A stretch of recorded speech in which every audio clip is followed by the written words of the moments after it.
بسم الله و الحمدلله و صلات و سلام علی رسول الله و علی آله و صحبه و من والاه. سلام بر شما بینندگان عزیز.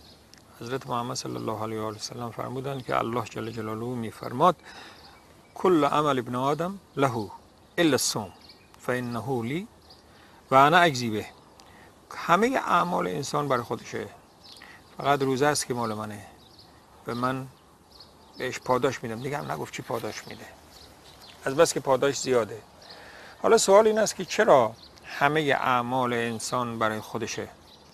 من نماز میخونم برای الله میخونم، من به پدر مادرم خدمت میکنم برای الله این کار رو انجام میدم، من به پسرم مهربانی میکنم، به دخترم مهربانی میکنم برای الله این رو انجام میدم. اما پیامبر فرموده است که همش مال خودشه غیر از روزه. چرا؟ برای اینکه در هر می اونها امکان و احتمال هر عملی این احتمال هست که در اون انسان برای خدا نکنه، ولی در روزه این احتمال نیست. چرا؟ روزه یک عبادت طولانی است، 5 دقیقه نماز نیست که، از صبح تا شب انسان دیگه توش دستشویی که میره کسی که نمیبینش، همونجا میتونه آب بخوره یا نمیتونه. فرض کنید که یعنی در هیچ حالتی نمیشه یک روزه‌دار رو مجبور کرد که روزه بگیره، مگر اینکه خودش مؤمن باشه و بدونه که من الله میبینه و من اگر روزه بخورم دیگه چی شد. پس اگر کسی از صبح تا شب روزه گرفت این خوشحال باشه، گواهی بده که من مؤمن هستم. چرا؟ اعمال به نیته.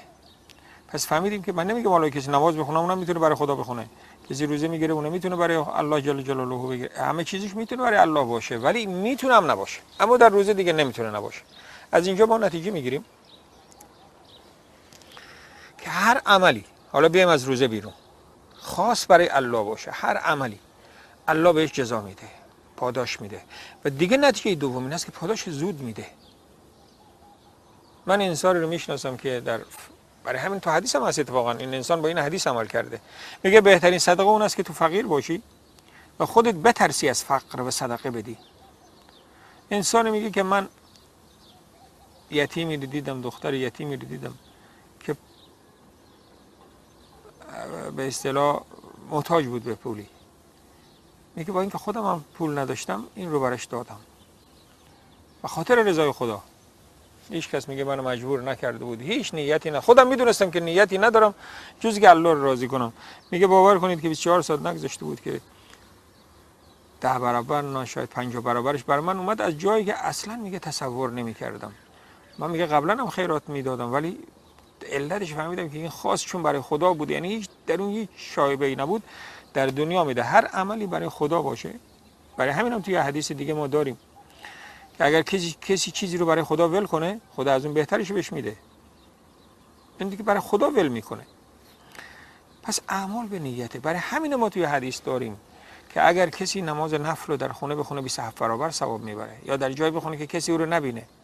چرا شما وقتی که در خونه نماز نفل میخونی، نه تو مسجد، تو مسجد ممکنه بخونی از رفقات خجالت بکشی که چرا سنت نخون، اما در خونه دیگه از هیچ کس خجالت نمیکشی، دیگه خودت هستی و خودت. وقتی خوندی ثوابش 27 برابر. یعنی نماز همون نمازه، نماز که همون نمازه، فقط به خاطر نیته. روزه یعنی جهاد که از روزه بیشتر سختی داره، هجرت که از روزه بیشتر سختی داره، طولانی تر هم هست. منتها چون که احتمال هست که یک انسانی توش کارش فقط برای خدا نباشه، یا برای خدا هست در وسطش یک چیزی مثلا جنگ میره میگه مردم بگه چقدر شجاعست، یا رو در وایسی گیر میکنه. اما روزه چون فقط برای خداست دیگه الله میگه این مال منه. هاکذا عبادت های دیگه هم هست. پیامبر فرموده شما رو خبر ندم به که هر صدقه و جهادم بهتره ذکر. چرا ذکرم؟ یک عبادت قلبیه. کی میفهمه؟ تو میگه الحمدلله خدای عجب، میگه دنیای ساختی، این درخت‌ها رو ببین، زمین ببین، آسمان رو ببین، سبحان الله. ذکر دیگه. این عرضم به حضورتون که عبادت قلبیه.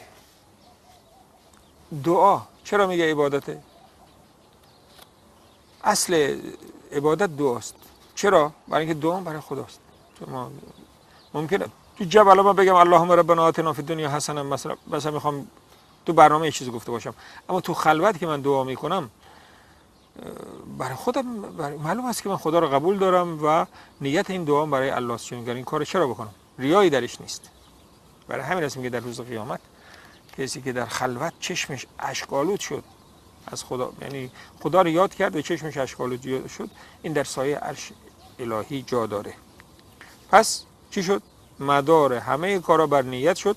سعی کنیم نیت خود خالص کنیم. اگر در وسط کار عرضم به حضورتون که یک چیزی اومد، شیطان دیگه وسوسه میکنه، میگه بیا این کارو بکن، دیگرم ببینه، بگو خدای من نیتمو دوباره خالص کردم از تو عذر میخوام. میگه یکی رفته بود مسجد نماز بخونه که شب بلند شد، میگه از پشت سر یک صدای شنید، فهمید که یکی دیگه هم اومده از مردم محل تو مسجد. میگه برای خدا رفته بود. میگه باز در دلش اومد که خوب است که یکی منو میبینه. این وقتی که سلام کرد و بعد چندین رکعت که نماز خوند، نگاه کرد یک سگ داخل شده. قدیما دیگه مسجدها دراش باز بود، سگ میگه داخل شده اونجا نشسته. میگه خدای تمام این عبادتم برای همین سگ بود، با تو شریک کردم در عبادت. خداوند ما شما رو نگه داره. گفتم زود اجر میگیره. ببینید حضرت عمر چون که برای خداست دیگه، برای این زود اجر میگیره که مثل روزه فقط برای خداست.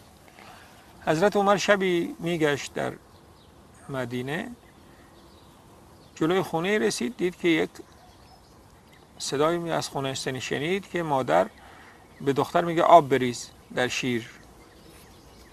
گفت که دختر گفت که مگر عمر من نکرده مادر که در شیر آب نریزید، شیر خالص بفروشید؟ حالا عمر کجاست؟ که اگر عمر نیست که خدای عمر هست، یعنی الله که من شما رو میبینه. حضرت عمر اینی که شنید، فرداش که رفت همین دختر برای پسر خودش خواستگاری کرد. یعنی ببین چقدر زود اجرش در چون میدونست دختر، یعنی دیدی این دختر به درد زندگیش میخوره، چرا که در خلوت و در آشکار خدا رو میبینه که الله داره منو میبینه.